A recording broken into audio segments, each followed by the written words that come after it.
নবী ডাক দিয়া বলে, ওরে স্ত্রী আমার দিকে তাকা দেখো, আমার মাওলা আবারে মাফ করে দিয়েছে রে স্ত্রী, যাও যাও তুমি ওই ঝর্ণার নিচে গোসল করে নাও। সঙ্গে সঙ্গে আইয়ুব নবীর স্ত্রী যুবতীর নেই পরিণত হয়ে গেল। আল্লাহ বলেন, ও পয়গম্বর, আপনি প্রশংসা করার কারণে আমি আল্লাহর পরীক্ষায় আপনি পাশ করে গেলেন। ওরে আল্লাহর গোলাম, আইয়ুব নবীর শরীরের মধ্যে এত পোকা থাকার পরও আইয়ুব নবী আল্লাহরে ভুলে নাই। ও বান্দা, তুমি কেমনে তোমার মাওলারে ভুলে আসো? ওরে আল্লাহর গোলাম, মাওলারে মাওলা বলে ডাক দাও। আল্লাহরে আল্লাহ বলে ডাকার মতো যদি ডাকতে পারো, আমার মাওলাই বলে ডাক, ডাকার মতো যদি ডাকতে পারো, আমি আল্লাহ দিতে বেশি দেরি করব না। ও আল্লাহর গোলামেরা, এই দুনিয়াতে আল্লাহরে কথা দিয়েছো, মালিক তুমি আমার রব, তুমি ছাড়া আমার কোনো রব নাই, তুমি ছাড়া আমার কোনো মালিক নাই, তুমি ছাড়া আমার কোনো প্রভু নাই। ও বাবারা, আজকে দুনিয়াতে আসার পর আমার মালিক রে ভুলে আসো, আজকে দুনিয়াতে আসার পর আমার আল্লাহরে ভুলে আসো। ও বাবা বলো তো দেখি, আমার মালিক রে আর তুমি কয়দিন বলে থাকবা রে বাবা? ওরে যুবক ভাই, মনে কি করেছো তুমি মরবা না রে যুবক? ও দাড়ি পাকা মুরব্বী বাবারা, মনে কি করেছেন আপনারা মরবেন না? আয়নার সামনে দাঁড়াইয়া যান আর নিজেকে নিজে প্রশ্ন করে দেখেন, তোমার বয়স তো কম হলো না রে বাবা, আর কত বছর আল্লাহর দরবারে বাঁচতে চাও? এত বয়স হওয়ার পরও মাওলার দরবারে ইবাদত করো না। আমার মাওলাই ডাক দিয়া বলে, বান্দা আমি মাওলাই কি চাই যে তুমি জাহান্নামে যাও? না না, আমি মাওলাই কখনো চাই না তুমি জাহান্নামে যাও, আমি মাওলাই চাই যে তুই জান্নাতে যাও। এই জন্য আল্লাহ তাআলা ডাক দিয়া বলেন, ও বান্দা, প্রত্যেকটা ব্যক্তির জন্য আমি আল্লাহ জান্নাত বানাইছি। আল্লাহ ডাক দিয়া বলে, প্রত্যেকটা ব্যক্তির জন্য আমি আল্লাহ জান্নাত বানাইছি। ওরে আল্লাহর গোলাম, এত সুন্দর চেহারা আল্লাহর জন্য আল্লাহর জাহান্নামে যাবে না। আপনার আমার জন্য আল্লাহ তাআলা প্রত্যেকটা ব্যক্তির জন্য জান্নাত বানাইছেন। ও বাবারা, জান্নাতে যদি যাইতে চান তিনটা কাজ করতে হবে। এক নম্বরে ওয়াল্লাযীনা ইউমিনুনা বিল গায়ব, দুই নম্বরে ওয়ায়ুকিমুনাস সালাত, তিন নম্বরে ওয়া মিম্মা রাযাকনাহুম ইউনফিকুন। এক নম্বরের কাজ হলো গায়েবের উপর ঈমান আনা। কার উপর ঈমান আনা বলেন তো দেখি? কারণ গায়েবের মালিক একমাত্র আমার আল্লাহ। চিল্লায় বলেন ঠিক কিনা? আল্লাহ পাক রব্বুল আলামিন ডাক দিয়া বলেন, আলিমুল গায়বি ওয়াশ শাহাদাতি হুয়ার রহমানুর রহিম, কাদেরে কুদরতু দারি বরকামাল, আনতা রাব্বি আনতা হাসবি জুল জালাল। আল্লাহ বলেন একমাত্র গায়েবের মালিক আমার আল্লাহ। আল্লাহ বলেন, কোন ব্যক্তি যদি আমি আল্লাহরে গায়েব বলে স্বীকার করে আর আমি আল্লাহর উপর যদি ঈমান আনে, দ্বিতীয় নাম্বার কাজ ওয়ায়ুকিমুনাস সালাতা। আল্লাহ বলেন, কেউ যদি নামাজ কায়েম করে, কি করে জোরে বলেন তো দেখি? আল্লাহ বলেন, কেউ কোনো বান্দা যদি নামাজ কায়েম করে, ও বাবারা, আল্লাহ যত জায়গায় নামাজের কথা বলেছেন, কোনো জায়গায় আল্লাহ বলেন নাই যে তুমি নিজে নামাজ পড়ো, বরং আল্লাহ তাআলা ডাক দিয়া বলেন, ওয়াকিমুস সালাতা, তোমরা নামাজ কায়েম করো। নিজে নামাজ পড়বেন, অপরকে নামাজের দাওয়াত দিবেন, নিজে মসজিদে যাবেন, অপরকে মসজিদে নিয়ে যাওয়ার জন্য চেষ্টা করবেন। মায়ার নবী ডাক দিয়া বলেন, কোন বান্দা যদি নামাজের জন্য আর একটা বান্দারে দাওয়াত দেয়, ও আল্লাহর গোলাম, ভালো করে শুনে নাও, তুমি নামাজের দাওয়াত দেওয়ার কারণে আল্লাহ তাআলা তোমার এত ফজিলত দান করবেন রে বাবা। তুমি নামাজের জন্য দাওয়াত দিলা, তুমি যখন নামাজ জন্য যখন বাদ দিবা, তোমার নামাজ মাওলার দরবারে কবুল হোক বা না হোক, আল্লাহ তাআলা তোমার একটা কবুল নামাজের সওয়াব আল্লাহ তাআলা তোমার আমলনামায় দান করবেন। ভাইরা আমার, তৃতীয় নম্বর কাজ ওয়ায়ুকিমুনাস সালাতা ওয়া মিম্মা রাযাকনাহুম ইউনফিকুন। তৃতীয় নম্বরের কাজ হলো আল্লাহ তাআলা বলেন, আমি আল্লাহ পাক রব্বুল আলামিন তোমাকে যা দান করেছি তা থেকে ব্যয় করবা। কি করবা বলেন তো দেখি? আল্লাহ বলেন, তা থেকে যদি ব্যয় করতে পারো, আমি আল্লাহ পাক রব্বুল আলামিন এই তিনটা কাজ করলে 7টা পুরস্কার দেব। জোরে বলেন কয়টা? 7টা পুরস্কার আল্লাহ পাক রব্বুল আলামিন দিবেন। এই ভাই, এই তোমার কি সাউন্ড টাউন কোনো কিছু আছে? ধীরে ধীরে ডাউন মারতেছি, মারি ফেলে দিবা। হ্যাঁ, টাকা তো দিছো নাকি? সাউন্ড দাও। বলেন আল্লাহ কয়টা পুরস্কার দান করবেন? 7টা। বক্স একটা ঘুরে দাও তো দেখি, আবার কানের দিক করে দাও তো দেখি, এদিক করে দেবো, এদিকে করে দেবো। 7টা পুরস্কার। কয়টা? জোরে সবাই বলেন কয়টা? 7টা পুরস্কার আল্লাহ পাক রব্বুল আলামিন বান্দাকে দান করবেন। তার মধ্যে দুনিয়াতে আল্লাহ দান করবেন 5টা। কয়টা? 5টা। আখিরাতে দান করবেন 2টা। আখিরাতে আল্লাহ পাক রব্বুল আলামিন যে 2টা যে পুরস্কার আল্লাহ তাআলা দান করবেন, 1 নম্বরের পুরস্কার হলো আল্লাহ তাআলা মুত্তাকিদেরকে বিনা হিসেবে জান্নাত দান করবেন। আপনি যদি এই 3টা কাজ যদি করতে পারেন, 1 নম্বরে ওয়াল্লাযীনা ইউমিনুনা বিল গায়ব, 1 নম্বরে গায়েবের উপর ঈমান আনা। কার উপরে বলেন? সবাই বলেন কার উপরে? গায়েবের মালিক কে? আরো জোরে বলেন কে? আরো জোরে বলেন কে? আল্লাহ। 1 নম্বরে গায়েবের উপর ঈমান আনবেন। 2 নম্বরে নামাজ কায়েম করবেন। আল্লাহ তাআলার নামাজের যত জায়গায় কোরআনের মধ্যে নামাজের কথা আসছে, আপনারা যারা বাংলা পারেন, যারা বাংলা কোরআন পড়েন, খোলায় খোলায় দেখবেন আল্লাহ বলেন যে তোমরা নামাজ কায়েম করো। কি করো বলেন তো দেখি? নামাজ কায়েম করো।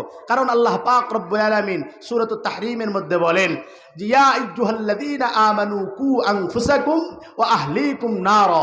আল্লাহ বলেন, হে ঈমানদারগণ, কু আনফুসাকুম, বাঁচাও তোমার নফসকে, ও আহলিকুম, এবং তোমার পরিবারকে, নারা, জাহান্নামের আগুন থেকে। এখন বলেন তো দেখি, আমরা যদি আমাদের পরিবারকে জাহান্নামের আগুন থেকে যদি বাঁচাইতে চাই, সর্বপ্রথম আগে আমার পরিবারের মধ্যে নামাজ কায়েম করতে হবে। কথা বলেন ঠিক কি না? ভাইয়েরা আমার, আল্লাহ পাক রব্বুল আলামিন কিয়ামতের ময়দানে যেটা প্রথম নাম্বার প্রশ্ন করবে, আল্লাহ বলবেন আউয়ালু মা ইউহাসাবু বিহিল আবদু ইয়াউমাল কিয়ামাতিস সালাহ। নবী করিম সাল্লাল্লাহু আলাইহি ওয়াসাল্লাম তার হাদিসের মধ্যে বলেন, আউয়ালু মা ইউহাসাবু বিহিল আবদু ইয়াউমাল কিয়ামাতিস সালাহ।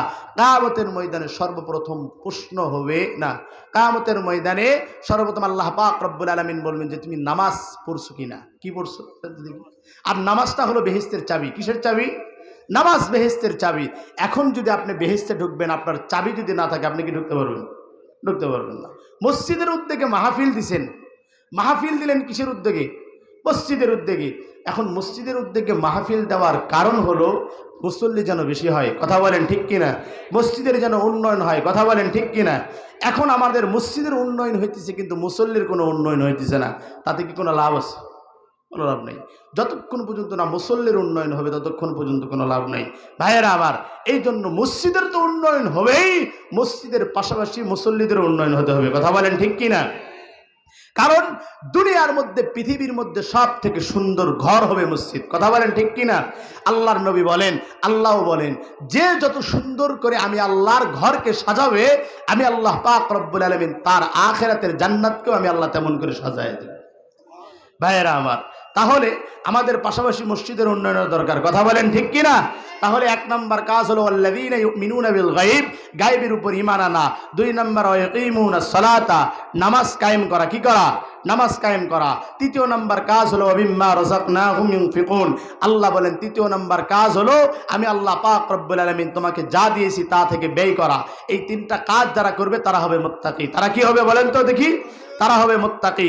মুত্তাকিদের জন্য 7টা পুরস্কার, তার মধ্যে 2টা পুরস্কার হবে আখিরাতে। 1 নম্বর পুরস্কার হলো আল্লাহ তাআলা বিনা হিসেবে জান্নাত দান করবেন। 2য় নম্বর পুরস্কার হলো আল্লাহ পাক রব্বুল আলামিন ডাক দিয়া বলেন, এই দুনিয়াতে বান্দারা আমি আল্লাহর ইবাদত করে, কিন্তু আমি আল্লাহকে দেখে নাই। আল্লাহ বলেন, যেহেতু বান্দা আমাকে আল্লাহকে দেখে নাই, আমি আল্লাহকে না দেখে ইবাদত করছে। এখন আপনারা যারা এখানে আছেন, বলেন তো দেখি, আল্লাহর দেখার ইচ্ছা সবার আছে না নাই? কার কার আছে দুইটা হাত তুলে দেখান তো দেখি। আল্লাহকে সবাই দেখবেন নাকি বলেন? এক তাকবীর দেন, লিল্লাহি তাকবীর। আল্লাহকে আমরা সবাই দেখতে চাই, কথা বলেন ঠিক কিনা? আল্লাহ বলেন আল কিয়ামতের ময়দানে আমি আল্লাহ পাক রব্বুল আলামিন যেই মুত্তাকিগুলোকে জান্নাত দান করব, আমি আল্লাহ পাক রব্বুল আলামিন সরাসরি মুত্তাকিদের সামনে সাক্ষাৎ করব। জোরে বলেন সুবহানাল্লাহ। ভাইয়েরা আমার, তাহলে এই তিনটা গুণ আমাদেরকে অর্জন করতে হবে, কথা বলেন ঠিক কিনা? ওরে আল্লাহর গোলাম, আল্লাহ বলেন তিনটা গুণের মালিক হয়ে যাও, তিনটা গুণ অর্জন করে নাও। আর পাশাপাশি তোমরা আমি আল্লাহর বেশি বেশি ইবাদত করো, আমি আল্লাহর বেশি বেশি ডাকো। আল্লাহ বলেন বান্দা তুই যদি ডাকো তাহলে আমি আল্লাহ কি করি জানো? আল্লাহ বলেন ফাযকুরুনি আযকুরুকুম ওয়াশকুরুলি ওয়ালা তাকফুরুন।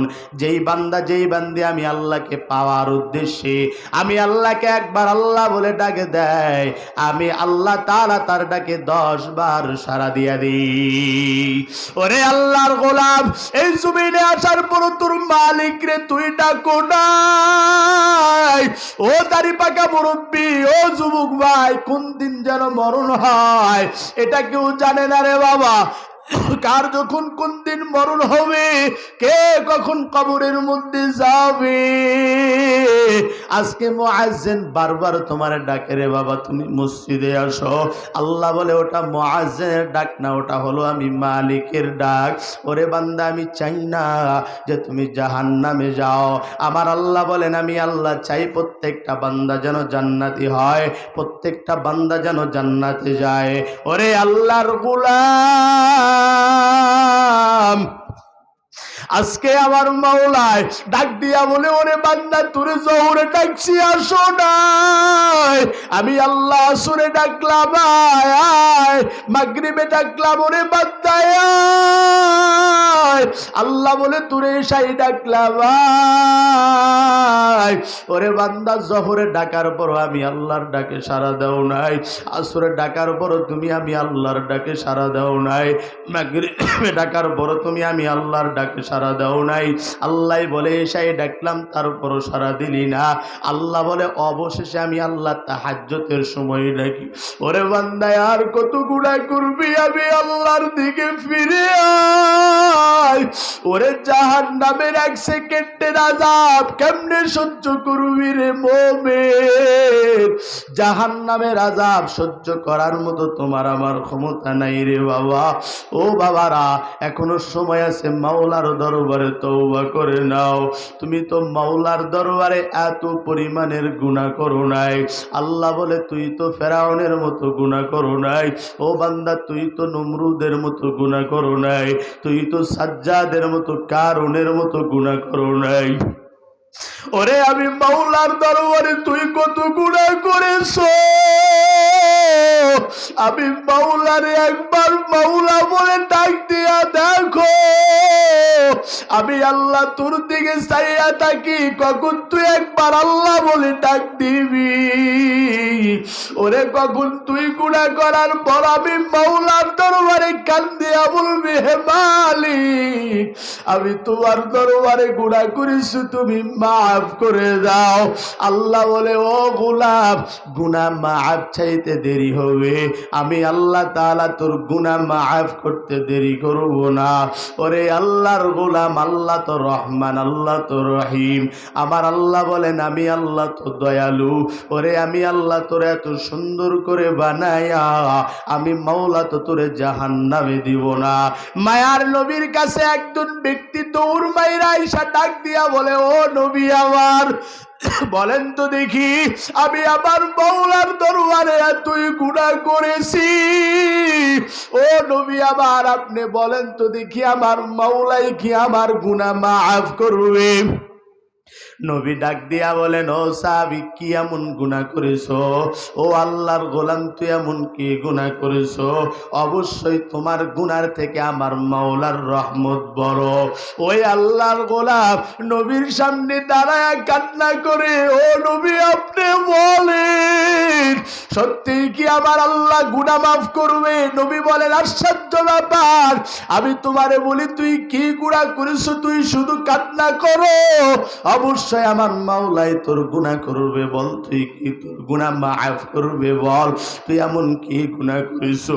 ওই আল্লাহর বান্দা কান্না করে আর ডাক দিয়া বলে নবী আমার বিশ্বাস হয় না আমার মাওলাই আমার গুনাহ মাফ করবে। ও নবী আপনি একবার বলেন আমার গুনাহ কি আমার মাওলাই মাফ করবে না? আল্লাহর নবী ডাক দিয়া বলেন বলো দেখি কি এমন গুনাহ করেছো? ডাক দিয়া বলেন ও পয়গম্বর, আমি একজন কাফন চোর, কাফন চুরি করে করে বাজারের মধ্যে বিক্রি করি। ও নবী আমার, আমি যখন আমার ঘরের মধ্যে যখন শুয়ে আছি এমন সময় কে যেন আমার ডাক দেয়, ওরে কাবুল সুরা ঘরের মধ্যে ঘুমাও। ওরে কাবুল সুরা তুই কি জানো আজকে এই মক্কা নগরীর মধ্যে সব থেকে সুন্দরী রূপসী, সব থেকে ধনী পরিবারের মেয়েটা দুনিয়া থেকে বিদায় নিয়ে চলে গেল। ওরে কাফন চোরা তুই কই? তুই কি কাফনের কাফন আজকে চুরি করবি না? ও পয়গম্বর, আমি রাত্রের অপেক্ষা করতে লাগলাম। সবাই যখন কবর থেকে যখন চলে গেছে কেউ নাই, ও নবী আবার কবর খুঁড়তে যা যা প্রয়োজন সব কিছু নিয়ে আমি রওনা দিয়ে দিলাম। পয়গম্বর, আমি ডানে বামে তাকায় দেখলাম কেউ নাই, সামনে পিছনে তাকায় দেখলাম কেউ নাই। ও নবী আমার, কেউ যখন নাই আমি কবরের মাটিগুলো সরাইয়া, ও নবী ওই আল্লাহর কসম করে বলি আমার মধ্যে কোনো খারাপ নিয়ত ছিল না।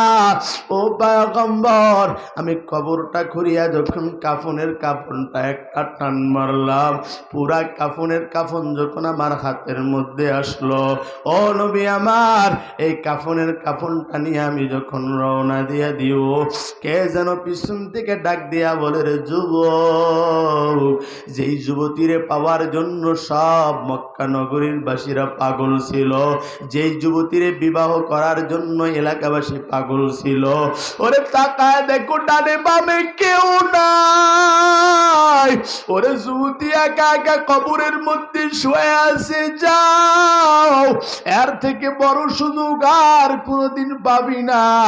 ও পয়গম্বর,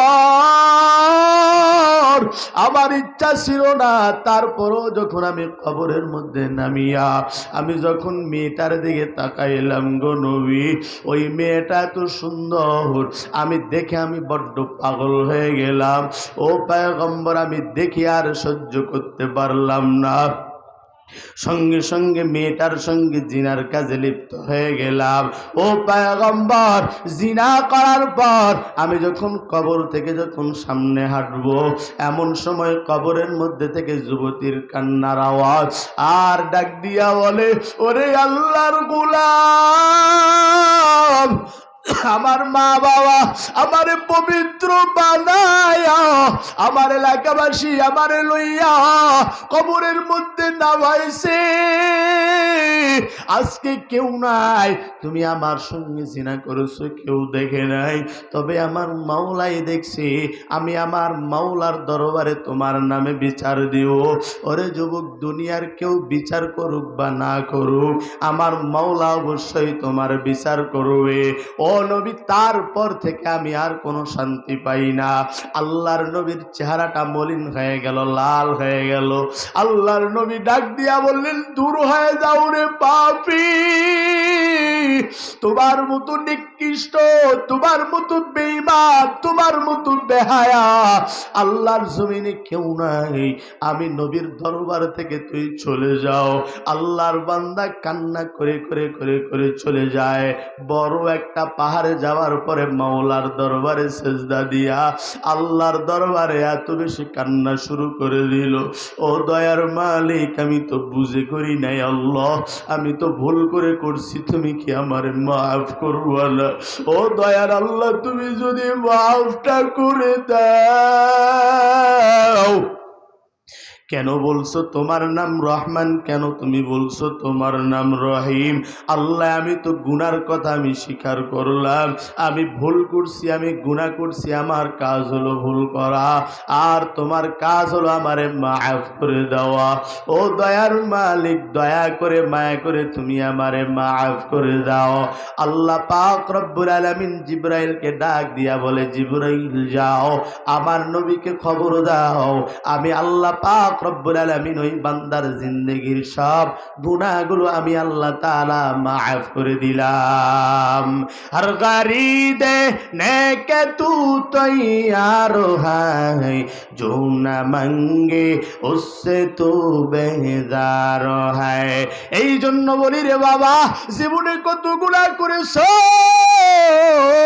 আমার মাওলার কাছে দুইটা হাত তুলে তুলে কান্না করো, হে মালিক দয়া করে মায়া করে জীবনে যত গুনাহ করেছি সব গুনাহগুলো তুমি আমারে মাফ করে দাও।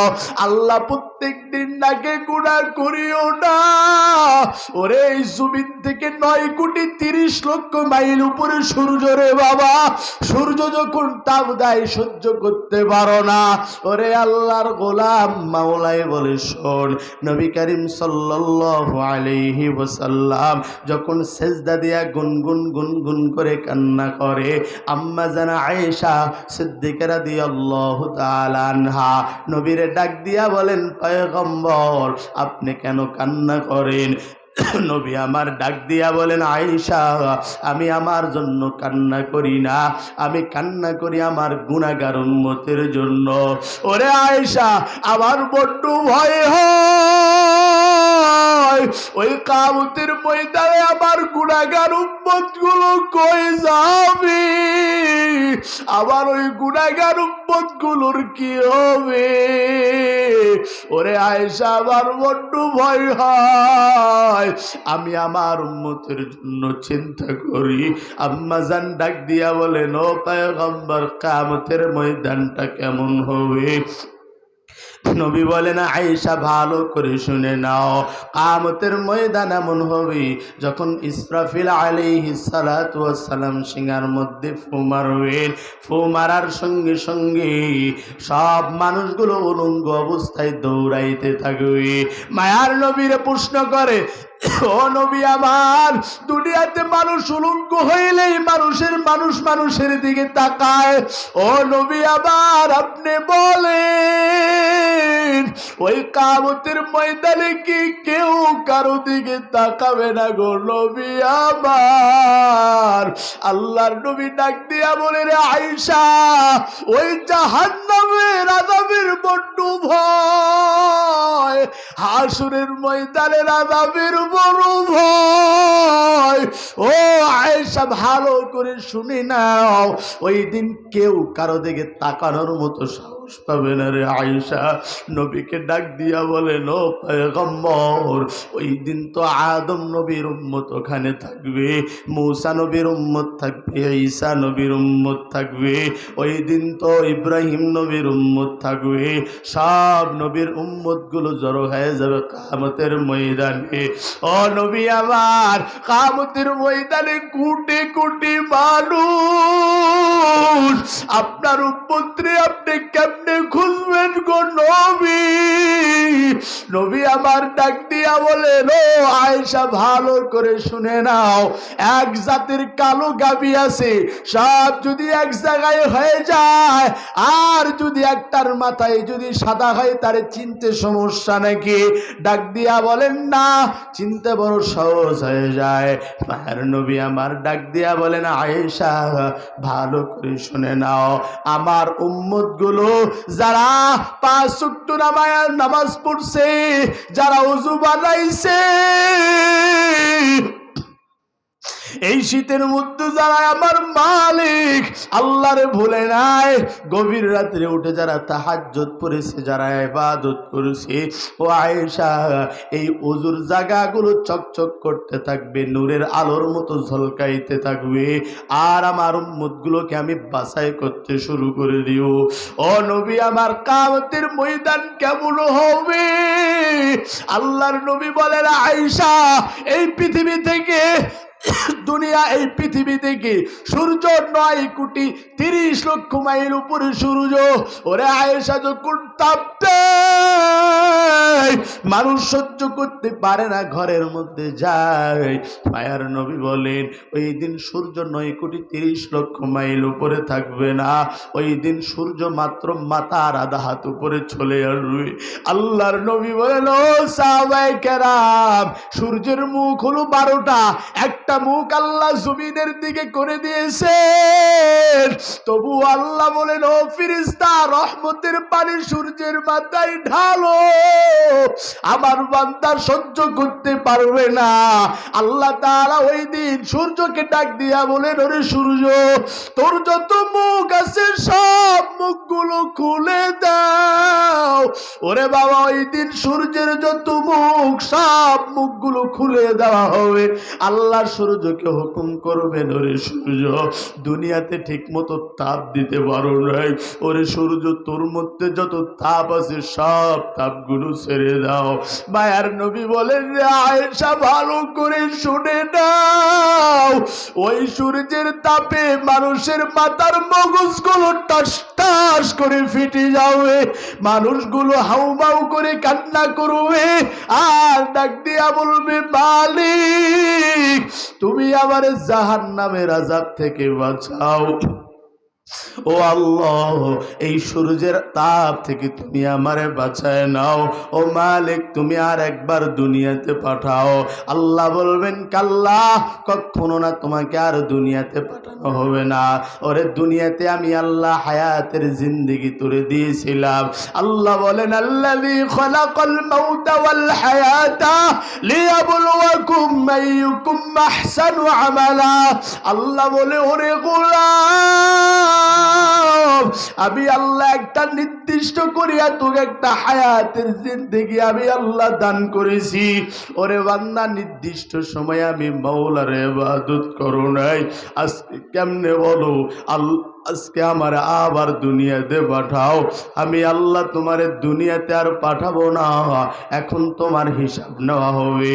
মায়ার নবী বলেন আয়েশা, এইদিকে হাসরের ময়দানের আযাব, এইদিকে জাহান্নাম চিৎকার মারতে থাকবে আল্লাহ ওই জাহান্নামীগুলোকে আমার মধ্যে দাও, ও আল্লাহ ওই জাহান্নামীগুলোকে আমার মধ্যে দাও।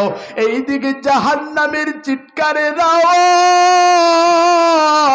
জাহান্নামীগুলোকে আমার মধ্যে দাও। আল্লাহ বলবেন ও জাহান্নাম একটু দাঁড়াও, একটু পরে সব জাহান্নামীগুলোকে তোমার মধ্যে দিয়া দিব। জাহান্নাম ওই দিন কারো কথা শুনবে না, জাহান্নামের জায়গা থেকে দৌড়াইতে থাকবে আর আগুনের অগ্নিকুণ্ডগুলি এসে হাসরের ময়দানে পড়বে রে বাবা। জাহান্নাম যখন আসবে আল্লাহ বলবেন এই ফেরেশতারা যাও জাহান্নামের গলায় শিকল লাগায় দাও আর জাহান্নামের পিছনের দিকে টানতে থাকো। আল্লাহর ৭০,০০০ রহমতের ফেরেশতা জাহান্নামের গলায় শিকল লাগায়া পিছনের দিকে যখন টানবে জাহান্নাম যাবে না। আল্লাহকে ডাক দিয়া বলবেন ও মালিক, ৭০,০০০ ফেরেশতা জাহান্নামের গলায় শিকল লাগায় টানলাম, ও আল্লাহ জাহান্নাম তো গেল না। আল্লাহ পাক রব্বুল আলামিন ডাক দিয়া বলবেন ও জিবরাইল, আমি আল্লাহ কিছু পানি রাখছি, পানিগুলোকে আমার কাছে দাও। আল্লাহ তাআলা কুদরতি হাত দ্বারা যখন জাহান্নামের গায়ে পানি মারবেন জাহান্নাম একটা চিৎকার মেরে পিছনের দিকে চলে যাবে। আল্লাহকে ডাক দিয়া বলবেন ও মালিক, আমরা ৭০,০০০ ফেরেশতা জাহান্নাম রে টানলাম, তোমার জাহান্নাম তো গেল না। আল্লাহ তুমি এমন কি পানি দিলা যেই পানির কারণে জাহান্নামের জায়গায় চলে গেল? ও আল্লাহ, এটা কি দুনিয়ার পানি? আল্লাহ বলেন না। আল্লাহ এটা কি জমজমের পানি? আল্লাহ বলেন না। এটা কি আবে হায়াতের পানি? আল্লাহ বলেন না। ও দয়ার মালিক, এটা কি হাউজে কাউসারের পানি? আল্লাহ বলেন ফেরেশতারা না না, এটা হাউজে কাউসারের পানিও না, ওরে এটা জুমজুমের পানিও না, এটা দুনিয়ার কোন সাধারণ পানিও না রে ফেরেশতা। এটা হলো আমার বান্দা বান্দির চোখের পানি, যারা দুনিয়াতে নামাজ নামাজ পড়িয়া জাহান্নামের ভয়ে যারা কান্না করেছি তাদের চোখের পানি পড়ার আগে আমি আল্লাহ সংরক্ষণ করে রাখছি।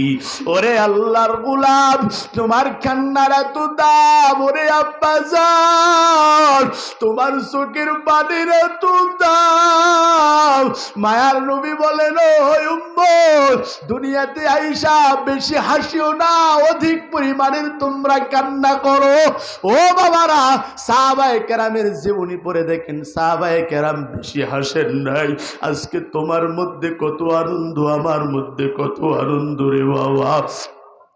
হযরতে উসমান রাদিয়াল্লাহু তাআলা আনহুর জীবনী পড়ে দেখেন কতবার উসমান কান্না করতেন, হযরতে আলী এত পরিমাণ কান্না করতেন। হযরতে উসমান রাদিয়াল্লাহু তাআলা আনহু কবরের পাশ দিয়ে যখন যাইতেন, কবরের পাশ দিয়ে যাওয়ার সময় হু হু করে কান্না করতেন। হযরত উসমান রাদিয়াল্লাহু তাআলা আনহুর দাড়িগুলো ভিজায়া যাইতো। সাহাবীরা প্রশ্ন করতেন, ও আমিরুল মুমিনিন উসমান রাদিয়াল্লাহু তাআলা আনহু, আপনি এত কান্না করেন কেন? আল্লাহ তো আপনাকে জান্নাতের সার্টিফিকেট দুনিয়াতেই দিয়েছেন। উসমান রাদিয়াল্লাহু তাআলা আনহু ডাক দিয়া বলেন, ও ভাই, তোমরা জানো না এই কবর সাপ বিচ্ছুর ঘর, এই কবরের মধ্যে কোনো পরিচয় নাই। ওরে কে মাওলানা, কে মুফতি, কে মুহাদ্দিস, কে মেম্বার, কে চেয়ারম্যান, কবরের মধ্যে কোনো পরিচয় নাই। ওরে আমি কবরের মধ্যে দিয়া কবরের ধার থেকে গেলে কেন কান্দি তোরা জানো? আবার কবরের কথা বারবার মনে হয়, আমি ওসমান কোন দিন কবরে যাব? আমার সঙ্গে কেউ তো কবরের মধ্যে যাবে না। হযরত উমর এই কবরের ভয়ে কতই না কান্না করতেন। সাহাবীদেরকে ডাক দিয়া বলতেন, ও ভাই, ওই কবরের যন্ত্রণা সহ্য করার মতো আমি উমরের ক্ষমতা নাই। ওরে আল্লাহর গোলাম, সাহাবীদের জিন্দেগি পড়ে দেখো, তারা সারাটা জীবন কান্না করেছে। জান্নাতের সার্টিফিকেট পাওয়ার পর তারা যদি তার মালিকের দরবারে কান্না করতে পারে, রে বাবা, তোমার আমার জিন্দেগি কি সাহাবায়ে কেরামের থেকে উত্তম? আজকে তোমার চোখের মধ্যে পানি নাই, আমার চোখের মধ্যে পানি নাই রে বাবা। ও বাবারা, কান্নাওয়ালা চক্ষু আল্লাহর কাছে চাও, বরং কান্নাওয়ালা চোখের আল্লাহর দরবারে অনেক দাম। আল্লাহর দরবারে চাও, হে মালিক, তুমি আমার কান্নাওয়ালা চক্ষু দাও। ও বাবার, এই দুনিয়াতে হাসার জায়গা না।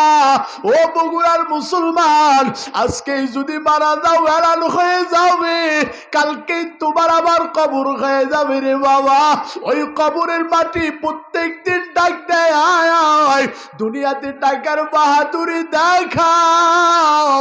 ওরে দুনিয়াতে ক্ষমতার বাহাদুরি দেখাও, অর্থের বাহাদুরি দেখাও। ওরে যুবক ভাই, তুমি কি মনে করেছো তুমি মরবা না? ওরে বৃদ্ধ বাবা, মনে করেছো কি তুমি মরবা না? ওরে এই ময়দানে